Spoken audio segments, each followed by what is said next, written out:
Vamos nessa, né? Professor Dalmo Azevedo contigo aqui. Nessa aula nós vamos trabalhar especificamente as autarquias, tá? O que a gente vai desenvolver aqui é um trabalho de características e todas as marcas importantes que você precisa levar para o seu concurso em relação às autarquias. Lembrando que são entidades que compõem ali a administração pública indireta. Uma vez feito um trabalho em que você conhece todas as características e todos os pontos principais da administração pública indireta, né, lá que unem as entidades que compõem, agora a gente vai falar especificamente de cada uma delas, começando pela autarquia, né? Quando você fala em autarquia, eu, pelo menos na minha cabeça, eu gosto sempre de pensar, e não é só minha cabeça, na verdade, se você parar para analisar qualquer coisa, vai te levar a pensar isso.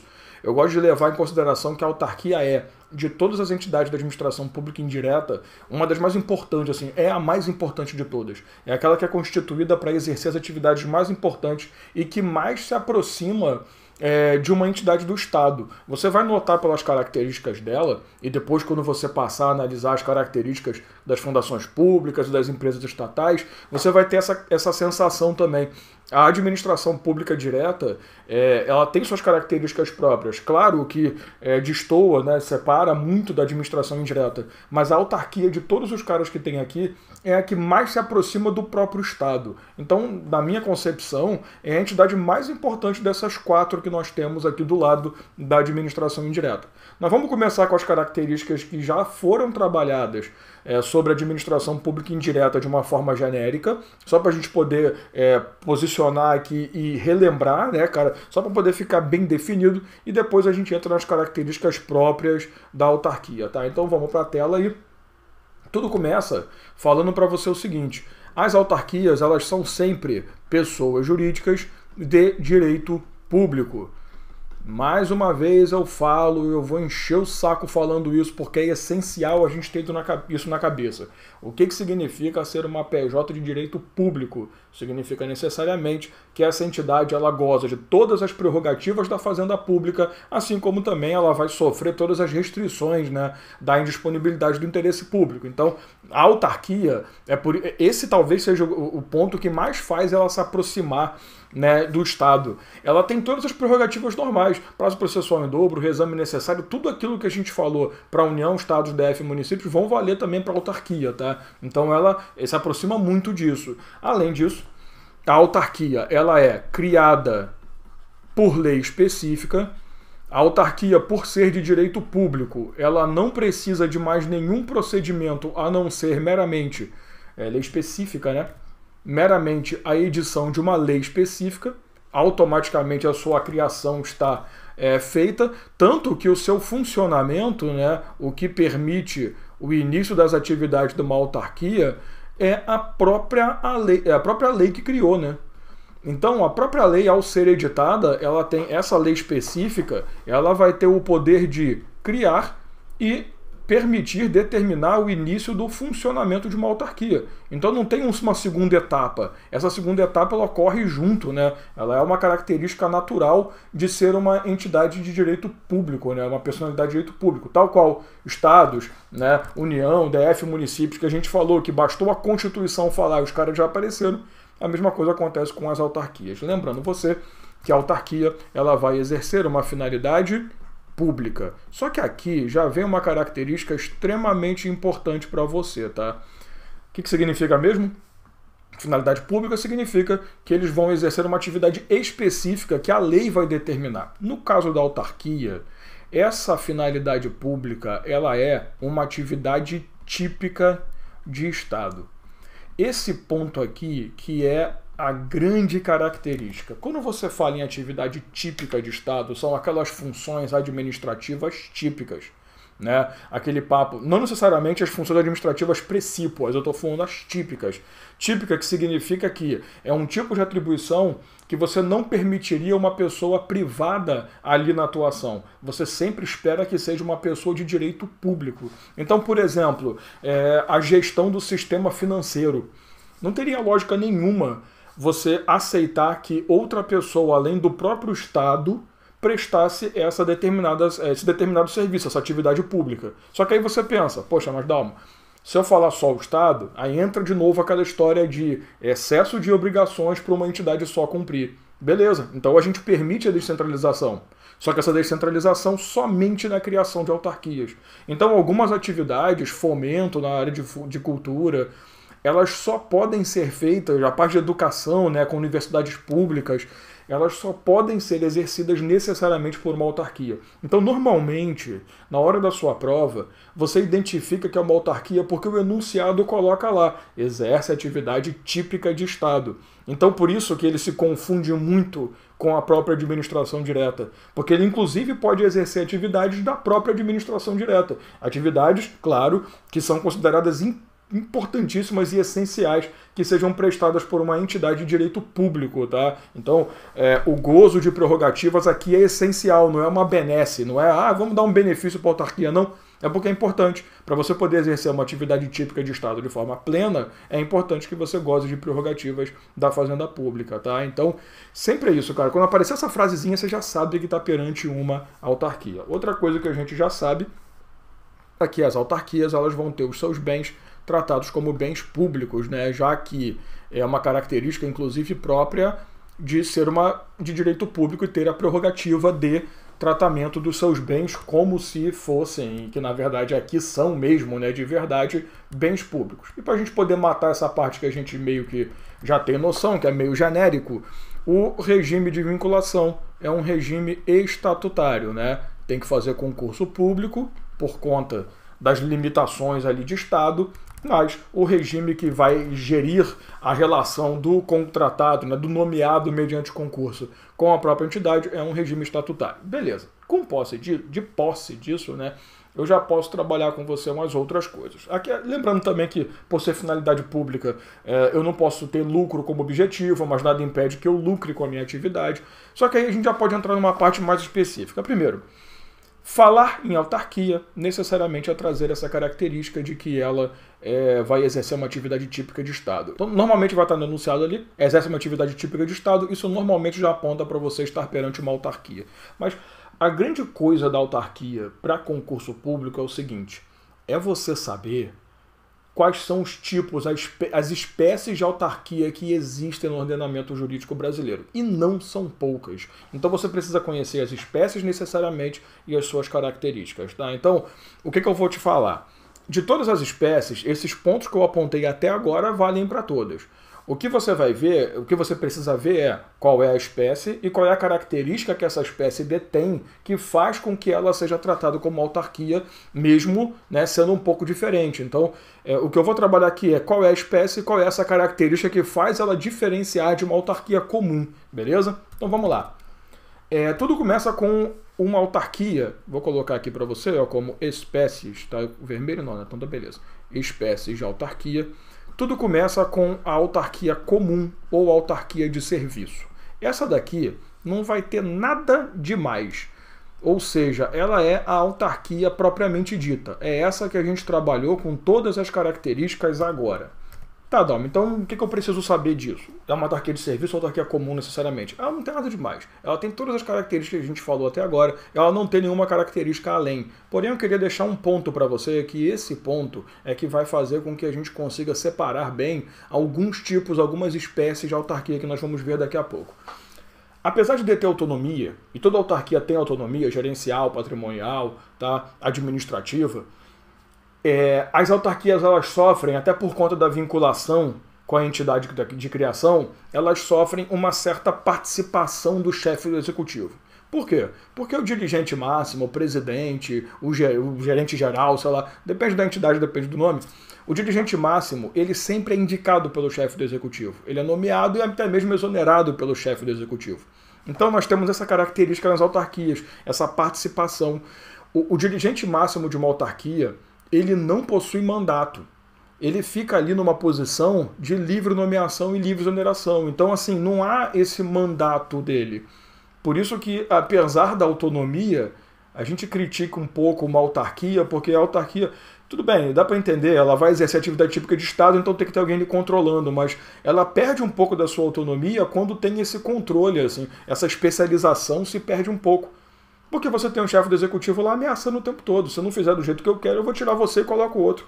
Então, o dirigente máximo de uma autarquia de serviço, de uma autarquia comum, ele é meramente indicado e retirado pelo presidente da República. Então, passa-se por um procedimento ali de um controle mesmo que disfarçado, né? Então, essa autonomia fica meio perdida. Por que eu estou falando disso? Porque eu já vou trabalhar com você de cara as duas espécies autárquicas mais cobradas em prova de concurso. Eu vou trabalhar todas que existem, mas eu vou apontar para você logo de cara as duas mais cobradas. Tá? A primeira delas, vamos aqui para a tela, é uma autarquia em regime especial. Aliás, ambas são autarquias em regime especial, mas que você pode chamar de autarquia cultural. O que seria uma autarquia cultural? Seriam as universidades federais, tá? As universidades públicas federais. Uma autarquia, ela é considerada uma autarquia cultural porque é a universidade pública. A universidade pública, ela necessariamente é uma autarquia, tá? Então, quando é composta uma universidade pública, ela é uma autarquia que compõe a entidade. Então, assim, primeira coisa que separa, no caso das autarquias culturais, das autarquias em regime especial, universidades públicas, esses caras não vão ter a participação do chefe do executivo impondo ali, indicando o seu dirigente máximo, que no caso é o reitor. Então, a primeira coisa que a gente diz é que essas autarquias possuem a chamada autonomia diretiva. Ou seja, os seus diretores, eles não são escolhidos pelo chefe do executivo. Eles são escolhidos pelo próprio corpo docente e o corpo discente da universidade. Então é feita uma votação interna que vai selecionar esse dirigente. E outra coisa, o dirigente ele vai cumprir um mandato. O tempo que ele estiver ali não é um cargo de livre exoneração. Ele não é exonerável ad nutum, a qualquer momento sem justificativa. Não, pelo contrário, aqui ele vai cumprir o mandato. Claro, não dá para te dizer qual é o mandato, porque isso vai de acordo com a universidade pública, vai de acordo com a legislação dela, que vai determinar o mandato de 1, 2, 3, 4 anos, cada um com seus problemas, mas esse cara cumpre o mandato. Então, primeira coisa que já destoa, a autarquia cultural, ela é caracterizada por, primeiro, o seu diretor máximo ser indicado pelos próprios componentes da autarquia, então professores e alunos, né, corpo docente, corpo discente, né, por uma forma menos técnica, e esses caras vão cumprir um mandato, então não há exoneração ad nutum para esses caras. Além disso, a autarquia cultural também é marcada pela autonomia pedagógica. Cada universidade pública vai aplicar a sua metodologia pedagógica para a aplicação ali das regras ou para oferta das cadeiras de estudo. Claro, uma autarquia educacional cultural, a universidade pública, está ligada ao Ministério da Educação. Para poder oferecer uma cadeira, eu preciso do Ministério da Educação editando uma portaria. E essa portaria autoriza aquela universidade a oferecer tal cadeira, direito, odontologia, sei lá. Agora, depois que eu recebo essa autorização, eu tenho autonomia de definir qual vai ser o meu sistema de avaliações, como que vai ser a distribuição de aulas, primeiro, segundo, terceiro período vão ter quais matérias. Eu lembro que assim, na minha faculdade de Direito, eu tinha português 1, 2 e 3, processo civil 1, 2, 3 e 4, processo penal 1, 2, 3, 4 e 5, direito civil 1, 2, 3, 4, 5 e 6. Então eu tive matérias bem amplas assim. E a maioria das faculdades que eu conheço do Brasil só tem português 1. Eu tive português 1, 2 e 3, sendo 3 latim, para piorar, que eu odeio, né? É por isso que eu odeio. Então, assim, tem muita universidade em que o direito ambiental é obrigatório e outros é facultativo. Isso é normal. Então, na universidade pública, a forma de oferecer, desde que atenda aos requisitos mínimos estabelecidos pelo MEC, é problema dela. Tá? Então, são duas autonomias que diferenciam essa autarquia das autarquias comuns. Autonomia diretiva e autonomia pedagógica. E a outra que também é muito cobrada em prova, né, vai falar para você sobre as agências reguladoras. Essa daqui é bem comentada. Vamos lá. Quando você fala em agência reguladora, que também é uma autarquia em regime especial, agências reguladoras se referem a essas entidades de gestão de uma área específica. Quando você fala em agências reguladoras, você está falando da oferta de controle, de regulação de uma determinada área. Bom, aqui também nós vamos ter autonomia diretiva, tá? Isso aqui é um ponto inicial. E aqui nós vamos ter também, aí já muda um pouco, a possibilidade da utilização do poder normativo, que é uma característica muito própria das agências reguladoras. Vamos lá, só para você poder se localizar, o que é uma agência reguladora necessariamente? Que aí fica muito mais fácil, tá? Você enxergar por que ela é uma autarquia em regime especial. Você sabe que ali, após a saída do Fernando Collor de Mello, que era o nosso presidente da época, e ele renunciou antes de sofrer um impeachment ali por conta das histórias que o irmão dele jogou no ventilador, nós tivemos no próprio Fernando Collor de Mello uma abertura, né, do Estado do Brasil para entidades internacionais.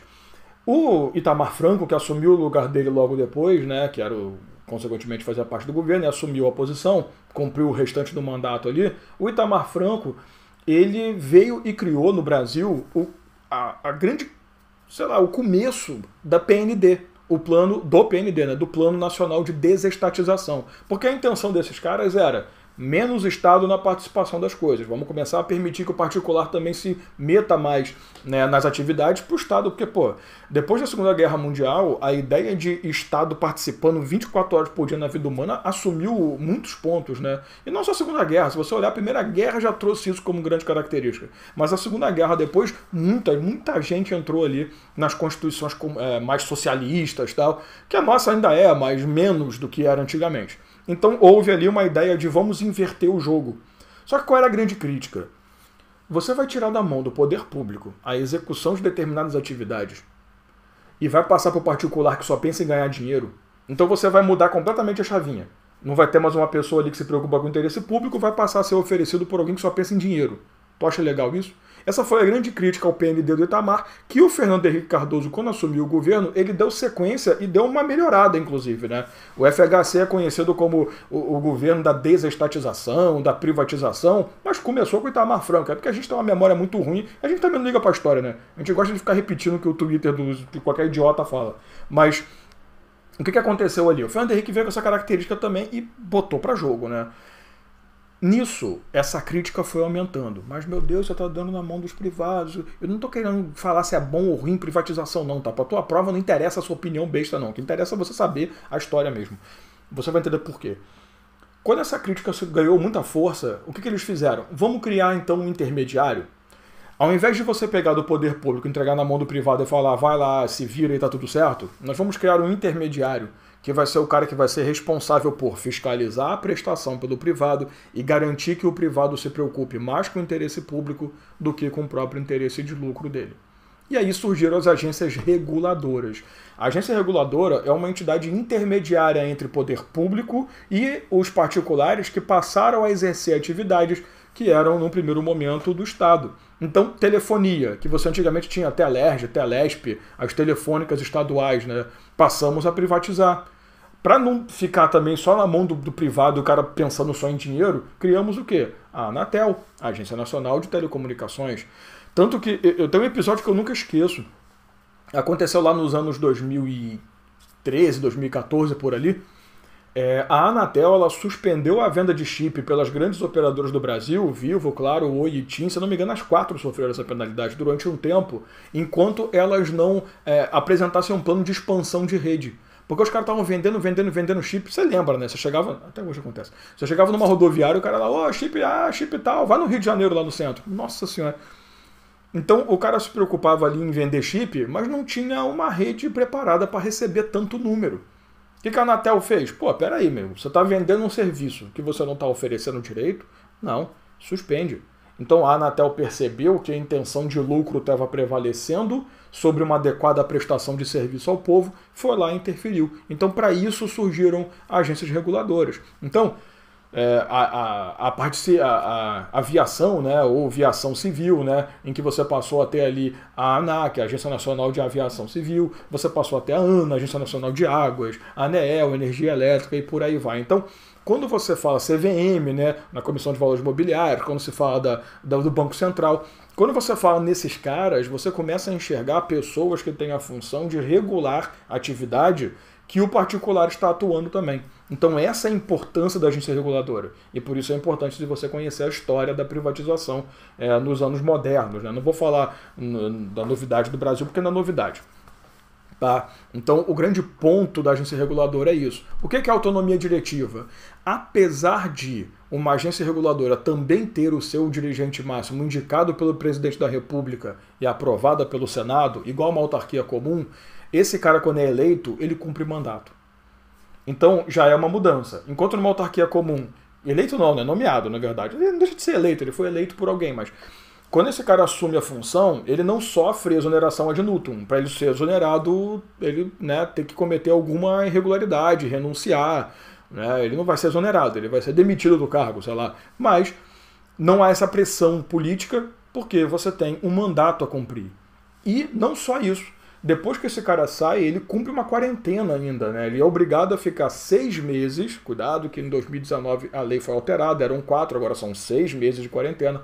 Ele é obrigado a ficar 6 meses sem prestar nenhum tipo de trabalho para as entidades das quais tinham relação com a atividade dele. Então, se eu era presidente da Anatel, eu não posso prestar nenhum tipo de serviço para empresas de telefonia ou de telecomunicação, porque senão seria, né, o uso de informação privilegiada e tal. Então eu cumpro uma quarentena de 6 meses. Só que, pô, você vai ficar... ah, mas coitado, ele não vai poder trabalhar durante 6 meses. Ele continua recebendo como se no cargo estivesse. Então, durante a quarentena, o cara continua recebendo ali. Fazer o quê, né? E o que é a autonomia, o poder normativo, aliás? Que, além de tudo, a agência reguladora ganha um poder que é clássico do direito da administração pública direta. Regulamentar, editar normas para criar regulamentação de uma lei. Tanto que você vê resoluções da ANAC, do Banco Central, essas resoluções da Anvisa. O que elas fazem? Elas estão regulamentando a atividade para garantir que a agência reguladora vai ser respeitada pelo prestador de serviço, pelo particular. Ela edita ali normas que obrigam o particular a seguir. Isso é uma coisa importante, tá? Resoluções editadas por agência reguladora não servem para você, usuário. Elas obrigam apenas a administração particular que presta o serviço. Então não é você que tem que... a resolução do Bacen exige que você faça... Não exige porcaria nenhuma. Exige que o banco faça. Você vai fazer porque o banco criou aquilo como instrução. Tá? Então, essas são as autonomias que configuram uma agência reguladora. Beleza? Aí, eu te falei que tem duas que caem muito, né? Na verdade, é assim... o regime especial cai muito, mas principalmente agências reguladoras, mas também nós temos a autarquia profissional, também chamada autarquia corporativa, você chame como quiser. Na verdade, por quê? Porque esses caras aqui vão exercer o poder de polícia, tá? E por conta de exercer poder de polícia, que é um poder próprio da administração pública, do poder público, você acaba dizendo que esse cara é uma autarquia. Eu vou te contar rapidinho, porque isso aqui foi uma baita de uma cagada. A ideia é, quando você fala em autarquia profissional ou corporativa, você está falando dos conselhos profissionais. Então, o Conselho Regional de Medicina, de Odontologia, Educação Física, esses caras. A OAB não, tá? Porque a OAB é uma instituição própria, né? Ela é sui generis, ela não é nada, não é autarquia, não é nada. Ela é uma entidade própria, com estatuto próprio, a OAB não entra aqui. Mas as outras entidades todas entram. Quando surgiu a lei dos conselhos profissionais, a lei fez a cagada de falar assim: o conselho profissional é uma pessoa jurídica de direito privado que exerce poder de polícia. Aí todo mundo ficou assim, meu Deus, quem foi o idiota que escreveu isso? Desde quando que o particular pode exercer plenamente o poder de polícia? Tá maluco? Isso não existe, cara. Aí foram até o STF com uma ação de controle de constitucionalidade. O STF falou assim, realmente, vocês estão certos. O particular não pode exercer de forma plena o poder de polícia. Mas quem disse que isso aqui é um particular normal? O conselho profissional, querido, é uma autarquia. Ficou todo mundo olhando para o STF assim, oi? Aonde que está na lei? Não importa a lei, o que importa sou eu. Eu sou o STF, sou eu que mando. Então, para resolver a cagada da lei, o STF resolveu interpretar isso. Toma cuidado. O conselho profissional é uma autarquia, mas continua sendo uma PJ de direito privado, tá? Olha para você ver o nível que a gente chegou. Então, se ele chegar para você e falar todas as autarquias do Brasil são de personalidade de direito público, tá errado, porque infelizmente o conselho profissional é reconhecido como autarquia só para poder exercer o poder de polícia, mas ele não deixa de ser uma pessoa jurídica de direito privado. Tanto que você tem que fazer prova para essa autarquia, né? Por exemplo, o CRA, né, Conselho Regional de Administração, vive fazendo prova, só que você vai ser seletista. Estranho, né? Porque era para ser estatutário. É porque, na real, ele é de direito privado. Então foi um absurdo do STF só para poder explicar ali a lei. Fazer o quê, né? Por isso que cai em prova. Porque é uma PJ de direito privado que exerce poder de... E pior, tá? Não só isso, mas o STF chegou ao longe de falar assim. Inclusive, as mensalidades que são cobradas pelos conselhos profissionais não são mensalidades normais. Tem caráter de tributo. Então, quando você paga a sua mensalidade para o conselho, não é você tá pagando só porque você quer ter o conselho ali reconhecendo a sua atividade. Não. É porque tem caráter de tributo. Então, o conselho profissional fiscaliza a tua atividade, pode suspender, pode te punir, consente, ou seja, poder de polícia, e ainda tem o poder de tributar, sendo uma PJ de direito privado. Isso é Brasil, queridão. Faz parte, queridona. Nada que a gente não mereça. Além disso, nós vamos ter também as autarquias fundacionais, tá? E vale a pena falar isso para você.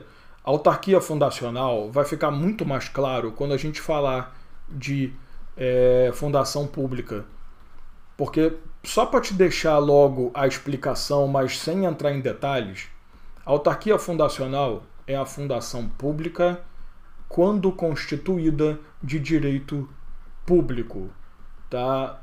No próximo bloco a gente vai falar sobre fundações públicas e eu vou explicar bem isso daqui. Mas, se por acaso você se depara com uma questão que diz que estamos falando de uma fundação pública de direito público, na verdade não é uma fundação pública, é uma autarquia fundacional ou uma fundação autárquica. Tá? Então, ele será uma fundação pública, mas com características de autarquia. Que uma fundação pública, de regra, é de direito privado. Então não tem as prerrogativas. A autarquia fundacional tem.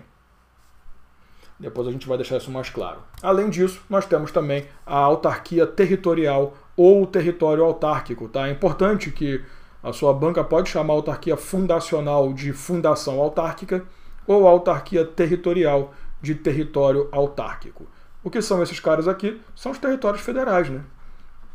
Quando você estuda lá no direito constitucional o artigo 18, né, que começa ali a falar de união, estados, e começa a falar de repartição, você aprende ali no meio também que existe uma coisa chamada território federal. Territórios que são vinculados à União.